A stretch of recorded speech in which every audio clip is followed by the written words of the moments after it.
Hey hello everyone, welcome back to SK भैया। So class 10th and 12th के students, compartment exam बहुत जल्दी होने वाला है एंड उससे पहले हम लोग यहाँ पे स्ट्रैटेजी पढ़ लेते हैं एंड पेपर देख लेते हैं कि हार्ड होगा इजी होगा। तो वीडियो को एंड तक वॉच करना एंड वीडियो को वॉच करने से पहले लाइक एंड सब्सक्राइब अभी कर लो। चलो जल्दी से स्टार्ट करते हैं। ओके, तो CBSE class 10th and 12th के स्टूडेंट्स, जो तुम्हारा रिजल्ट था ना, वो तो भैया एक हफ्ते पहले आ चुका है। एक हफ्ते पहले रिजल्ट तो तुम्हारा आ गया, बट भैया रिजल्ट में किसी भी सब्जेक्ट में हमारी आरटी आ गई है या फिर भैया रिजल्ट में कंपार्टमेंट लिख के आ गया है, तो भैया उसको हम कैसे रिमूव कर सकते हैं या फिर भैया उसका एग्जाम दे करके हम पास हो सकते हैं कि नहीं हो सकते हैं। भैया कुछ टिप्स बता दो या फिर स्ट्रैटेजी बता दो, क्या भैया हमको आगे कॉलेजेस में एडमिशन मिलेगा कि नहीं मिलेगा, या फिर आगे हम कुछ कर पाएंगे कि नहीं कर पाएंगे। देखो, सारे डाउट्स को हम लोग क्लियर करेंगे। तुम्हारा अगर कोई भी डाउट हो तो कमेंट्स में बता दिया करो, ईजिली तुम लोग को वहाँ पे आंसर मिल जाएगा। ठीक है, और सबसे पहले तो भैया पैनिक मत करो। आरटी लिख के आ गया है, मानता हूँ कि आरटी लिख के आ गया है, कंपार्टमेंट लिख के आ गया है, ठीक है, उसको भी हम लोग यहाँ पे सॉल्व करेंगे। तुम लोग यहाँ पे री एग्जाम दे करके यानी कंपार्टमेंट एग्जाम दे करके तुम लोग यहाँ पे रिमूव कर सकते हो, ईजिली आरटी रिमूव कर सकते हो। सबसे पहले पैनिक मत करो, क्योंकि अगर पैनिक करोगे तो कुछ नहीं कर पाओगे। ठीक है, अब बात करें भैया कि बहुत से फैमिली मेम्बर्स हमारे हैं, वो भी हमसे पूछ रहे हैं कि भैया तुम्हारा तो एग्जाम फेल हो गया, तुम्हारा तो आरटी आ गया। देखो, फेल तो पहली बात तो हुए नहीं हम लोग। ठीक है भैया, 4 सब्जेक्ट में हम लोग पास है कि नहीं पास है, किसी एक सब्जेक्ट में हमारी आरटी आ गई या फिर ऐसा तो एडिशनल सब्जेक्ट में हमारी आरटी आ गई है, तो हम उसका एग्जाम दे करके हम यहाँ पे इम्प्रूवमेंट कर सकते हैं। ठीक है, कोई फेल थोड़ी हुए हैं हम यहाँ पे। अब बहुत से स्टूडेंट्स को भैया ऐसा लगता है, बहुत से स्टूडेंट ऐसे डिप्रेशन में चले जाते हैं कि भैया अब आरटी आ गई हमारी, अब तो भैया कुछ नहीं हो सकता, अब तो रिजल्ट भी खराब हो गया हमारा, पूरे साल की जो मेहनत थी वो तो भैया चली गई। अब देखो, कुछ नहीं जाती है। ठीक है, सबसे पहले ये ध्यान रखो कि तो हमने जो मेहनत करी, कुछ ना कुछ तो सक्सेस मिली हमको यहाँ। ठीक है, ये मत सोचो, डीमोटिवेट मत हो जाओ, हमेशा अपने आप को मोटिवेट रखो, ये रखो मोटिवेट रखो कि देखो आगे हमको कुछ करना है। देखो, इस बार नहीं हो पाया, कोई बात नहीं, अगली बार होगा। अभी तुम लोग कंपार्टमेंट एग्जाम के जो स्टूडेंट देने वाले हैं, अगर वो लोग देते हैं तो उसमें भैया कुछ हम इम्प्रूवमेंट कर पाएंगे। ठीक है, तो ये चीज़ सोचो।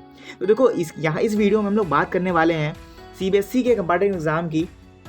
तो यहाँ पे सबसे पहले देखेंगे कि स्ट्रैटेजी, उसके बाद इंपॉर्टेंट टिप्स देखेंगे, मोटिवेशन देखेंगे। मोटिवेशन भैया कैसे, मोटिवेशन की थोड़ी बहुत चीज़ें देख लेंगे, डाउट्स देख लेंगे तुम्हारे। ठीक है, तो चलो स्टार्ट करते हैं। देखो, सबसे फर्स्ट जो हमारी यहाँ पे स्लाइड आती है वो ये आती है कि एग्जाम पैटर्न भैया क्या होगा। क्या एग्जाम पैटर्न हार्ड होगा, क्या पेपर डिफिकल्ट आएगा, क्या हम पास हो पाएंगे कि नहीं हो पाएंगे। देखो, पहली बात तो जो कंपार्टमेंट का पेपर होता है वो सीबीएसई थोड़ा सा नॉर्मल बनाता है, यानी थोड़ा सा ईजी बनाता है कि बच्चे एटलीस्ट पास तो हो सके। 33% जो तुम्हारा क्राइटेरिया है उसको एटलीस्ट बीट कर सके। ठीक है, अब बात करें यहाँ पे तुम्हारा standardization of the questions of papers. क्या भैया स्टैंडर्ड क्वेश्चन पेपर आएगा। देखो, बेसिकली यहाँ पे स्टैंडर्ड क्वेश्चन पेपर ही आएगा, कैसे, या फिर कह सकते हो मीडियम आएगा।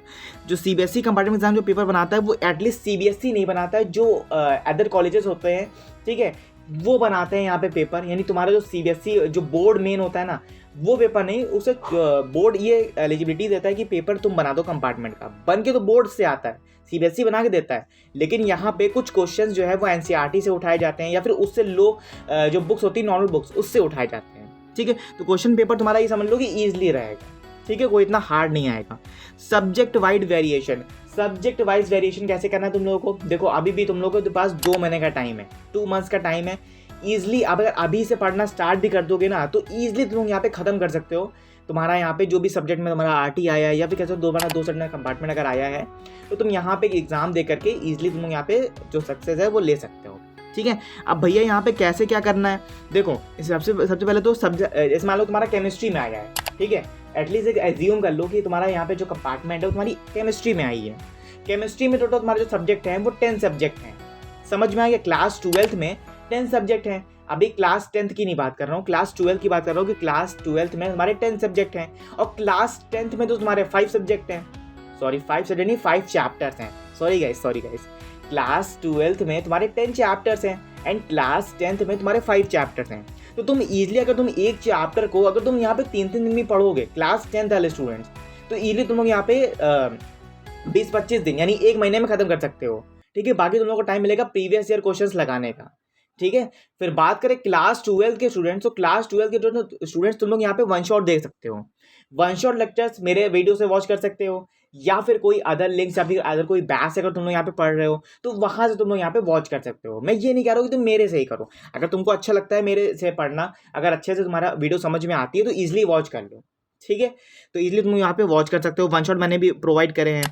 टाइम एंड मार्किंग का ध्यान रखो कि अगर कोई भी कंपार्टमेंट का पेपर ले लो, उठाओ, देखो प्रीवियस से पेपर सिर्फ कंपार्टमेंट का लगाना, वैसे मत लगाना जो बोर्ड का पेपर्स आते हैं, ठीक है, वहां से क्वेश्चन नहीं आएंगे। अब बात करें यहाँ पे टाइम एंड मार्किंग का, तो एक क्वेश्चन पेपर ले लो, उस क्वेश्चन पेपर को एटलीस्ट सॉल्व करो और ये देखो कि तुम लोग को कितना टाइम लग रहा है, कितनी मार्किंग तुम्हारी यहाँ पे सही हो रही है। ठीक है, ये अभी मत करना, ये पहले तुम लोग यहाँ पे अभी सिर्फ पढ़ाई करो। पढ़ाई करने के बाद फिर आगे तुम लोग जब पूरा सिलेबस कंप्लीट हो जाए ना, लास्ट में ये चीज करना। ठीक है, जैसे जून के लास्ट वीक में कह सकते हो, या फिर जून के 10 या 20 वीक्स में तुम यहाँ पे स्टार्टिंग कर सकते हो। ठीक है, यहाँ पे पेपर मार्किंग की। फिर बात करें यहाँ पे सीबीएसई 25 का जो कंपार्टमेंट एग्जाम है, उसका टाइम टेबल भैया कैसे होगा। सबसे पहले डे 1 में देखो कि तुम्हारा किस सब्जेक्ट में तुम्हारी आरटी आई है, उस कोर्स सब्जेक्ट को उठाओ और उस कोर्स सब्जेक्ट को पढ़ना स्टार्ट करो। तो चाहे वो वन शॉट करो, चाहे तुम नोट से पढ़ो, चाहे तुम कोई भी वेबसाइट ही कह सकते हैं, या फिर कोई भी ऐप से तुम पढ़ रहे हो, तो वहां से इजीली कंटिन्यू रखो, अपनी जो पढ़ाई है तुम्हारी उसमें कंटिन्यू रखो। अगर देखो यहाँ पे कोई भी एग्जाम में तुम्हारा क्लास 10th या 12th की बात करें, चाहे वो मैथ्स में हो, चाहे वो इंग्लिश में हो, चाहे वो साइंस में हो, चाहे कंप्यूटर में हो, किसी भी एक सब्जेक्ट में तुम्हारी आरटीआई है, तो इसलिए तुम लोग यहाँ पे ऐसे कर सकते हो। डे 2 की बात करें यहाँ पे, तो डे 2 में तुम्हारा यहाँ पे इलेक्टिव सब्जेक्ट तुम्हारा बात करें यहाँ पे सोशल साइंस हो गया 10th वाले स्टूडेंट्स, हिंदी हो गया, एंड अदर रीजनल जो लैंग्वेजेस तुम्हारा शेड्यूल जो तुम्हारे अदर जो तुम्हारे सब्जेक्ट है ना, उसमें भी तुम लोग यहाँ पे इजिली डे 2 से स्टार्टिंग कर सकते हो। ठीक है, डे 3 में तुम्हारा जो प्रैक्टिकल थ्योरी, यहाँ पे प्रैक्टिकल थ्योरी तो कुछ होनी नहीं है। प्रैक्टिकल जो बेसिकली तुम्हारा यहाँ पे कंप्यूटर में जैसे होता है, तो वो चीज़ तुम यहाँ पे प्रैक्टिस कर सकते हो। तो नहीं तो इसको डे 3 यहाँ पे स्किप करने के बाद तुम यहाँ पे डे 3 के जो तुम्हारे सब्जेक्ट्स हैं, यानी तुम्हारे जो चैप्टर्स हैं, उनको तुम यहाँ पे कंटिन्यू करके इजिली यहाँ पे पढ़ सकते हो। एंड लास्ट में प्री वाईक्यू लगाना मत भूलना, प्री वाईक्यू इज वेरी इंपॉर्टेंट। ठीक है, प्री वाईक्यू बहुत इंपॉर्टेंट है। फिर बात करें देखो यहाँ पे सीबीएसई की जो वेबसाइट है, उस पर यहाँ पे एग्जाम तुम्हारा जो पोर्टल है वो वहाँ पे अपडेट देखते रहना। Effective strategies to pass your compartment exam, देखो स्ट्रैटेजी सबसे पहले तो यही रहेगी कि यहाँ पे सबसे पहले तो सिलेबस जो जितना दिया हुआ है उसको यहाँ पे कवर करो एंड अच्छे से पढ़ो, कंसेप्ट एंड क्लैरिटी के साथ में। ये नहीं कि भैया जल्दी जल्दी पढ़ लिया हो गया एग्जाम दे देंगे भैया, देखो बोर लगता है यार। ठीक है, बहुत लगता है कि भैया पढ़ लिया, अब तो भैया मन नहीं देने का, कंपार्टमेंट एग्जाम आएगा दे देंगे, लेकिन नहीं भाई, पास होना है यहाँ पे, आरटी रिमूव करना है, कंपार्टमेंट रिमूव करनी है, तो एक बार और पढ़ लो यार, इंप्रूवमेंट लानी है। ठीक है, क्योंकि नहीं तो फिर ऐसे भाई फैमिली मेंबर चाहे घर वाले कहेंगे कि भैया देखो रिजल्ट तो तुमने खराब कर लिया, अब तुम क्या करोगे क्या नहीं करोगे। भाई फैमिली प्रेशर बहुत होता है, फैमिली प्रेशर तो बहुत ज़्यादा ही होता है। तो उस फैमिली प्रेशर को अगर हटाना है ना, तो गाइस तो प्लीज़ अभी से पढ़ना स्टार्ट कर दो। 2 महीने तुम्हारे पास ईजिली है, अभी अभी भी मई चल रहा है, 19 है आज। ठीक है, तो इजिली तुम लोग यहाँ पे आज 19 डेट है, तो फाइनली यहाँ पे तुम लोग अगर आज से भी स्टार्टिंग करोगे या कल से भी स्टार्ट करोगे ना, तो इजिली तुम यहाँ पे जून तक खत्म कर सकते हो। ठीक है, इजीली खत्म कर सकते हो। अपने फोकस रखना है यहाँ पे, फोकस रखो अपने गोल की ओर। एंड जो तुम्हारा रिवीजन कर रहे हो, यानी मान के चलो केमिस्ट्री मैथ या फिर किसी भी सब्जेक्ट तुम रिवीजन कर रहे हो, उसमें फोकस रख के पढ़ो एंड लेक्चर्स को जरूर वॉच करना। अगर तुम यहाँ पे नोट्स को भी देख के पढ़ लो तो इजिली अच्छे से पढ़ना। टाइम मैनेजमेंट का ध्यान रखो। ठीक है, गाइडेंस लेते रहो, सबसे गाइडेंस लेते रहो, यूट्यूब पे देखते रहो, यूट्यूब से कहीं से भी तुम गाइडेंस ले रहे हो, मैं ये नहीं कह रहा हूँ एटलीस्ट यूट्यूब पे नहीं डाल रहा हूँ। ठीक है, ये नहीं कह रहा हूँ कि मैं हर चीज़ से पढ़ो, हर चीज़ से गाइडेंस लेते रहो, चाहे वो बुक हो, चाहे वो फैमिली मेम्बर्स हो, या तुम्हारे कोई फ्रेंड्स हो, लेकिन अच्छी गाइडेंस लेना भाई। ठीक है, कोई बैड गाइडेंस मत लेना। चलो अब बात करें यहाँ पे सीबीएसई के ऑफिशियल नोटिस के ऊपर कि marks deduction and revaluation policy क्या दोबारा से होगी क्या।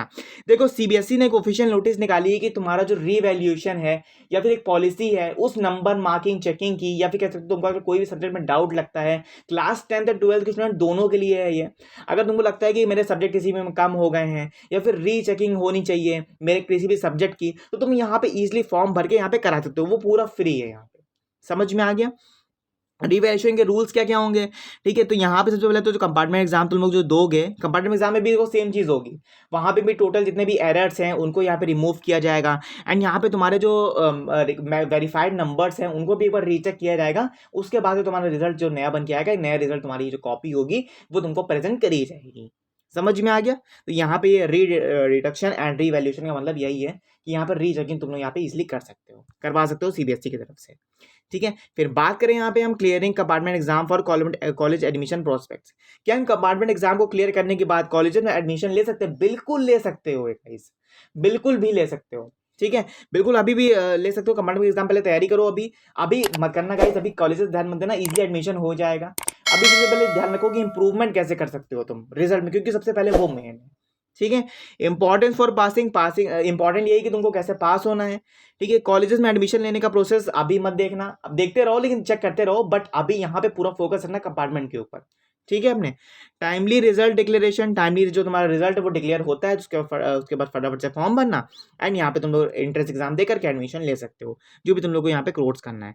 एलिजिबिलिटी क्राइटेरिया तुम लोग को पता है पास होने का 33% चाहिए होते हैं। तो इतना ध्यान रखना कि 33% अगर उससे ऊपर चाहिए तो उसका ही, अगर उससे ऊपर करोगे तो बहुत अच्छी बात है, तुम्हारा यहाँ पे जो परसेंटेज है वो तुम्हारा इंक्रीज हो जाएगा, घटेगा नहीं परसेंटेज, तुम्हारा यहाँ पे इंक्रीज होगा। ठीक है।